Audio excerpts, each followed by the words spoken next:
Hello, I'm Doug Meadows. I'm the founder, visionary, and hero maker here at David Douglas Diamonds. And I just want to welcome you to our next episode of A Century of Luxury and Legacy. And I just want to take a minute and slowly wrap up 1926, as we talked about last week. But some of the things I put together is I put together kind of a timeline to see how old my dad would have been during different things, how old I would have been, and how old Joseph would have been. And, in 1926, my dad wouldn't be born until another 5 years, which I don't know if I told you last week. I probably did, but, that was the year that 5 years after 1926 is when the Empire State Building got finished and opened up. I still wouldn't be born for another 44 years. And then Joseph wouldn't be around for another 77 years. So let's just continue to look a little bit at my grandfather's legacy and what was going on during that time. When I think of business, there's always that good, bad, and ugly that comes with business. And one of the things I always wonder is what kind of tragedies were going on, and then also what kind of technology was happening. As we go through this 100 years this year, there's a couple of tragedies that happen throughout in every generation of this industry or this business, really. And but as we kind of go forward, when I think of technology, I think of, for us, man, we've been nailed with technology since day one. But, when it comes to my grandfather, I was thinking, man, what kind of technology might have affected him back then? They didn't have laser welders, they didn't have CAD machines, 3D printing. Their casting process was totally different than what we do today. There was just a lot of different things, but, I got thinking about like the automobile, how might that have affected him? And then how radio, was a new technology that was out. In 1926, they launched the first rocket to take off and stuff, but, I don't know. I can only imagine what type of innovation might have done some things for him. But, one of the other things that I started to realize is that jewelry, it just doesn't mean what it used to mean, or it doesn't have the same meaning totally what it did then that it does today. And I'm sure there are still some things that are similar, and maybe I'm just kidding myself, but let's begin to blend into 1927 now. And if you think about it, we're in the Roaring Twenties, and I have no clue what that looks like. I've heard stories of it. I've seen different pictures of it. We had the Prohibition was going on. We had the speakeasies going on. America was extremely optimistic then. And I think, I don't know that that's changed. I feel like for the majority of it, every generation has had quite a bit of optimism of America. But it was also growing very fast. Back then, Detroit was doubling in size in very short periods of time because of the auto industry. Cars came a lot more prevalent. If you remember, last week we talked about the opening of Route 66. So there obviously was a demand, so there was obviously a lot of cars on the road already.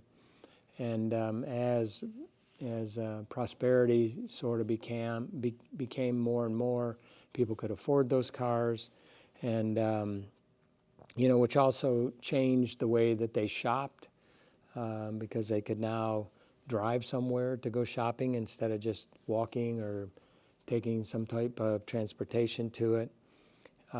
Radios were prevalent in the households.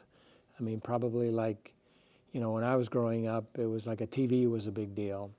Even more big deal was a color TV. But, back then was a radio.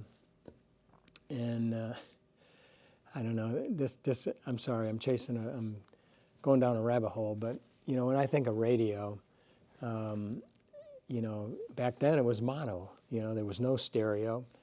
My uncle, one of my uncles in that probably would have been the 60s, he had bought a quadraphonic system to where he had 4 different channels in his bedroom. So he had a speaker in every corner, and it was like state of the art.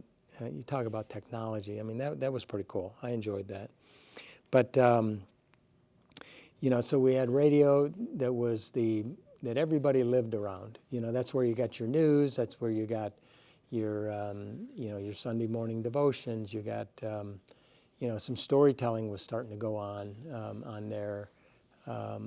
All kinds of stuff was happening on the radio. And, people would gather around to hear the news. I mean, Charles Lindbergh in 1927 crossed the Atlantic, and he was the first one to do something like that. And so I can only imagine, that was their entertainment of the evening or of the day, was to listen to, the updates on Charles Lindbergh, what was going on, and then, feeling the pride of him finally crossing the ocean and to be the first of an American citizen to do something like that. But, underneath all of this excitement and optimism, the economics of the country was beginning to become fragile. There was easy credit, and I don't know what's different about that than it is today. But we will learn a little bit more as we go on. But and then I just started looking at the demand for jewelry in the 20s. Because I'm like, who was my grandfather's customer? I mean, obviously he was wholesale. So his customer was really the retailer. But then in order for the retailer to have a demand, who was the retailer's customer? And what were they needing and buying and wanting? And who was buying it? I had just assumed the engagement ring was a given, but even though the engagement ring's been around for thousands of years, it wasn't always a diamond. And even though the diamonds were available, they weren't required. I mean, many people would propose with like just a plain gold band, or maybe a gemstone ring, colored stone ring, or maybe nothing, where today, in order to get engaged, I mean, it's almost mandatory that you have some type of a diamond ring. I mean, the change we've seen in just the past, 5, 6, 7 years is, it's going from natural diamonds to lab-grown diamonds. I don't know, there may be a shift back to naturals, but, for our store, personally, for engagement rings, I mean, 80% of our diamond sales are going to be lab-grown and 20% is going to be natural. So people are still buying the natural, and that's a whole nother topic. But we won't go there today. We'll just kind of keep going on here.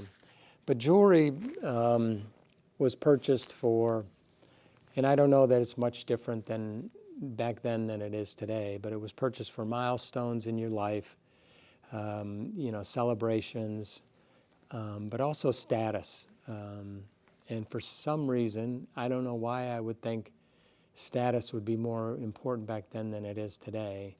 But because it probably isn't. If anything, we're probably worse today. We got to have the fancy cars and the big house and the big gold watch and different things like that. But,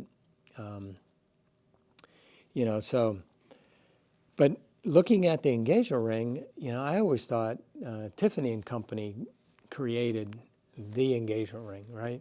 But they didn't. I mean, they created a standard.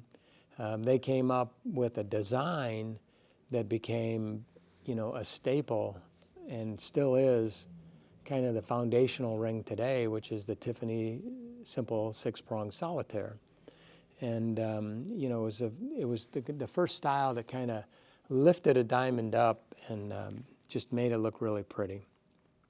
And so they created this this visual cultural standard that, now a woman that you saw with that on there, I mean, that just screamed, I'm taken, and stuff. And so, but the other thing that was happening is you also had De Beers, and we'll learn more about De Beers later on, but you had a little bit of a gap between what was going on with Tiffany and what was going on with De Beers. There wasn't really any cultural pressure for anybody to buy a diamond yet. But it took Tiffany's design and De Beers' messaging to kind of bring it all together and just really make it explode. And, we're going to learn more about that later on. I guess you could say that Tiffany legitimized the form and De Beers created the expectation, as kind of a teaser there. But, it's, again, it's, bringing this to kind of a close. It's just looking at, in some respects, jewelry is still jewelry and staying the same. In other respects, so much of our industry has changed, and some for the good and some for the bad. I mean, from a technology side, the way that we cut gemstones and the way that we cut diamonds today is so superior to what we did back then. But yet, the way we cut back then is just so unique today, and almost desirable in some respects just because it is so unique. Sadly, I mean, like a lot of jewelers, if they buy a diamond from a customer and it's old, they'll send it off to a cutter and get it recut into our new fancy round brilliant cuts or whatever shape they want. But, but as I begin to look at some of this, I realize that our legacy isn't just about repeating the past. I mean, there is some of the past that we repeat, but there's other things that we don't. I mean, for example, we're not going to make jewelry the way my grandfather made jewelry. That would be ludicrous to try to do something like that. But, there was, I feel like certain things, for us, for example, and I don't think I just made this up. I think I inherited it through some DNA somehow, some way, somewhere. But,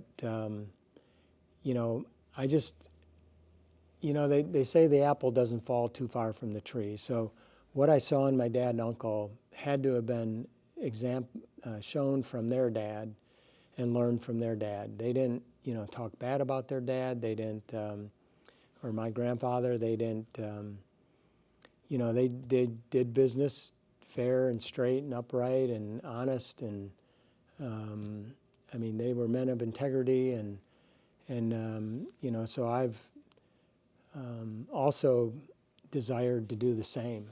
And, one of the things that we like to do is give people a choice. We don't like pressure. We don't want to do a pressure sale. I hate a pressure sale. When I go shopping and looking for something and some salesman gives me his pitch and then just tries to push me on something, it just so turns me off. Or if I get a phone call and I feel like I'm in a boiler room, it's like, dude, I'll hang up on them. I mean, it just is not there for me. But we want to, help people choose wisely, give them a choice, and, guide them, be their guide, help them get through that process of learning the different things that they need to know. I mean, I remember my dad and uncle, when they'd have a client in there, they would spend a lot of time making sure the client understood what they were buying and helping to educate them. And, I guess I've inherited that same philosophy and technology, same philosophy and technique is the word I was looking for. And so, but, You know, I can't wait till next week to share a little bit more with you. This is getting to be, I love bad English, and I love to say funner. You know, it's getting funner and funner every week. So I look forward to catching you next week, and we'll see you then. Thanks. Bye.